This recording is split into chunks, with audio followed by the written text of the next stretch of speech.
Lumabas ang tunay na joker dito sa game na to mga ropa. Pinakita ni Nikola Jokic kung sino nga ba talaga ang boss sa NBA. Nagkarambulan, sobrang init dito sa game na to. Pinagbigyan ni Nikola Jokic ang kupunan ng OKC Thunder kung ano nga ba ang hinahanap nila. Binato ni SGA ng bola itong si Nikola. Gustong rambulin ng mga OKC players itong si Nikola Jokic. SGA is back na nga dito sa game na to mga ropa. Number 1 OKC Thunder versus number 3 Denver Nuggets. Umabot sa overtime ang laro na to. Sobrang intense ng laban.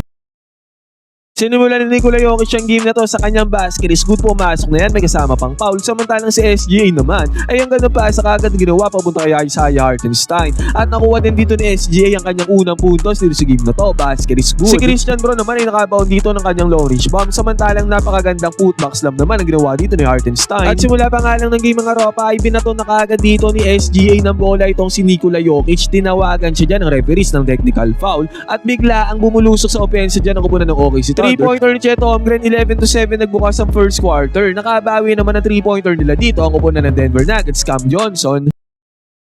Sinundutan pa yan ni Christian Braun ng kanyang fast break points. Jamal Murray nag-ambag na din dito para sa kupunan ng Denver Nuggets. At si Tim Hardaway Jr. mga ropa ay nakakuha din ng kanyang 3-pointer dito.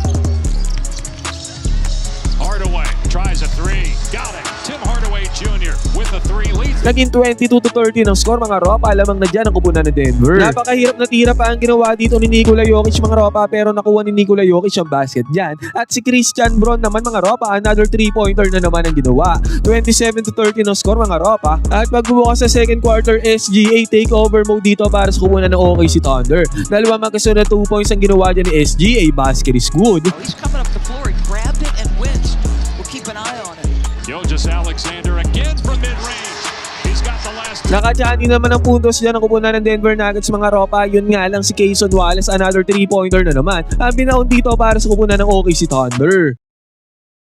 Nakakuha pa nga ng good defense dito ang kupunan ng OKC mga ropa at si SJ na dumiretso dyan papunta sa may fast break. Napa-timeout na dyan ang kupunan ng Denver Nuggets. Yun nga lang mga ropa, after ng timeout, ganun pa rin ang istorya. Puntos pa rin ang ginagawa dito ng kupunan ng OKC Thunder. Bulusok na nga sila sa opensa. Buti nga yung nakabawi ng 3-pointer niya dito si Tim Hardaway Jr. mga ropa. Shooters bounce ang nangyari dyan. Pumasok ang tirada ni Tim Hardaway Jr. Nakasekond na dyan ang kupunan ng OKC. Jalen Williams yung sa may top of the key 3-pointer. Samantalang si SJ naman, napakagandang atake ang ginawa dito sa depensa ng kupunan ng Denver Nuggets. 6-point lead for Denver. Gilgeous-Alexander, gorgeous move in the lane. He's got 6. Sinundutan pa ni Jared McCain ng kanyang perimeter jumper mga ropa, kaya sa isang iglap 40-38 na ang score. 2 puntos na lamang dyan ang kupunan ng Denver. Buti na nga lang mga ropa, nakakuha sila ng fast break points dito panundot. Yun nga lang si Alex Caruso dire-diretso dito papunta doon sa may ring at nakabawi naman dyan itong si Christian Braun ng kanyang atake, easy 2 points.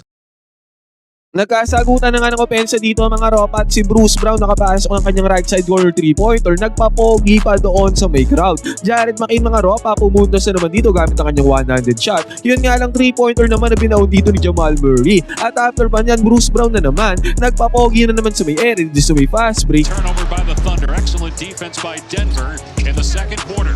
Brown floats it up and in off the glass. This has been a massive. Grabing ang ganda depensa naman ang ginawa dito ni Chet Holmgren sa atake ng kupunan ng Denver Nuggets. Black ang tirada dyan ang kupunan ng Denver mga ropa. At after nyan, Chet Holmgren pa ang tumirada dito sa may opensa. Back to back mga ropa, ang gandang plays ang ginawa dyan ni Chet Holmgren. Yun nga lang mga ropa, tinapos si Nikola Jokic ang second quarter na to sa kanyang deep 3-pointer. Pumasok para kay Jokic. Gives it up to Jokic. He'll launch and connect his first 3-pointer. Because the 59-50 na tapos ang first half na to mga ropa. Lamang ng 9 points sa kupunan ng Denver Nuggets. Ngayon mga ropa, oras na para sa halftime show.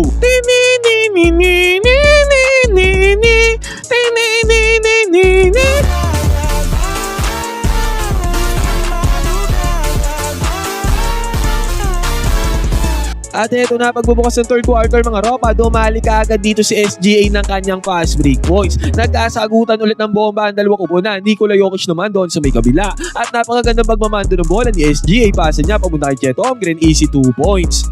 For that time, trying to get around the screen. Oh, what a move. Pass. Jokic fires underneath. At syempre, hindi naman nagpatalo dito ang mag-shotang si Nikola Jokic at Jamal Murray mga ropa. Ang ganda rin ang kanilang connection. He was the runner-up 2 years ago to Jokic. Jokic was the runner-up last year to SGA. Murray around Hartenstein finds Jokic. Yun nga lang, sumunod pa dito si SGA at Chet Holmgren mga ropa, easy 2 points na naman yan. Nainggit naman dito si Alex Caruso, magpakawala siya ng mid-range jumper. At sinolo na dito ni Jamal Murray ang shawarma mga ropa, dire-diretso siya papunta doon sa may ring. Napakagandang block pa ang ginawa dito ni Cam Johnson. Burado ang tirada dyan ang kupunan ng OKC Thunder. And then has it taken away. Wallace splits the defenders, blocked by Cam Johnson. Kinapitalize naman ng Jamal Murray ang block na yun at tirada ni Cam Johnson. Napakagandang atake pa ang ginawa dito ni Jamal Murray. Yun nga lang mga ropa, perimeter jumper, basic na basic kay SGA. 3-pointer ang binanat dito ni Jamal Murray. Sobrang init na niya mga ropa. Halos sunog na nga mga ropa sa sobrang init. Pero si SGA, gumaganda talaga dito kay Jamal Murray. Ayaw niya magpatalo. Denver, Jokic got tangled up with Jalen Williams. Gilgeous Alexander downhill and lays it home. Gilgeous Alexander with 30. Tinapos si Cam Johnson ng third quarter na to sa kanyang layup. 83-77 na score mga ropa. Nakahabol ng bahagyado ng kupunan ng OKC Thunder pagbubukas sa fourth quarter. Pagbubukas ng fourth quarter, hindi magandang pangitain to para sa kupunan ng Chicken Nuggets dahil 3-pointer kaagad ang binanatan dito ng kupunan ng OKC at after nyan, si Ludort pa mga ropa, sinundutan pa ang 3-pointer na yon. At ang malapit dito mga ropa, ang OKC Kidlat, Ludort na naman, mid-range jumper pumasok. Hindi na magkamayaw ang fans dyan pagbubukas ng fourth quarter, 88-85 na ang score na pangawakan ng kupunan ng OKC Kidlat ang fourth quarter. Pero syempre bumawi dyan ang kupunan ng Chicken Nuggets, Nikola Jokic papunta kay Christian Braun, easy 2 points. Yun nga lang, may tirada dyan itong si Jared McCain. Napa-TikTok siya dyan mga ropa para sa basket is good. At dito na mga ropa, nagrambulan na Nikola Jokic versus Ludort. Kung babalikan natin ng replay, si Ludort talaga may kasalanan dyan mga ropa, binangga niya si Nikola Jokic. Hanggang sa nakaaway na dito ni Nikola Jokic itong si Jalen Williams. Talaga magagalit niya si Nikola Jokic, tambakol ba naman ng OKC ay nakakahabol na. Sama-sama na lahat ng problema, baka talo pa ang karera niya sa kabayo. Na-technical foul dyan si Ludort mga ropa, na thrown out siya sa laro doon ka sa labas. Nakachani ng 2 points yun ang kupunan ng Chicken Nuggets. Yun nga lang si Jared McCain, sobrang init. Ang gandang pick up sa kanya ng OKC Thunder. Nakakuha pa ng 2 points si Jalen Williams doon sa may ilalim.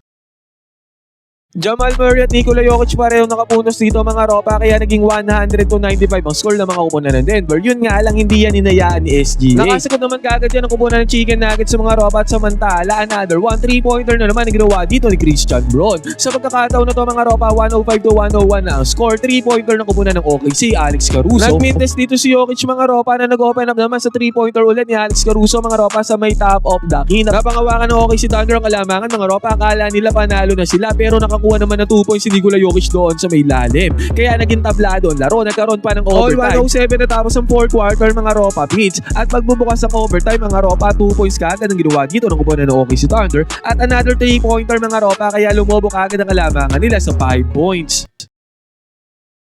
Nakakuha ng 2-pointer na dito si Tim Hardaway mga ropa, ganun din naman si Nikola Jokic. Yun nga lang mga ropa, sobrang clutch ng steal dito ni Alex Caruso at siya pa nakakuha ng puntos dito sa may fast break. Another steal na naman ang gawa dito ng kupunan ng OKC Thunder. Yan ang pagkakamali ng kupunan ng Denver Nuggets. 3-pointer pa dito ni Mitchell. Pumasok na, napatakip pa ng mukha, naging 121-112 ang score mga ropa sa may overtime. Sumubok umabol dito ni Jamal Murray mga ropa, yun nga lang, huli na ang lahat. 127-121 natapos ang game na to. 23 points with 17 rebounds at 14 assists dito si Nikola Jokic, monster triple-double. Samantalang si SGA naman ay 36 points with 12 out of 13 free throws. Hindi pinaglaro si SGA sa may overtime mga ropa, pero still nanalo ang kupunan ng OKC Thunder. Ngayon, ano masasabi nyo sa game na to kung ano sa kupunan ng Denver Nuggets? Pwede kayo mag-comment dyan sa baba ng opinion, magkwentuhan tayo.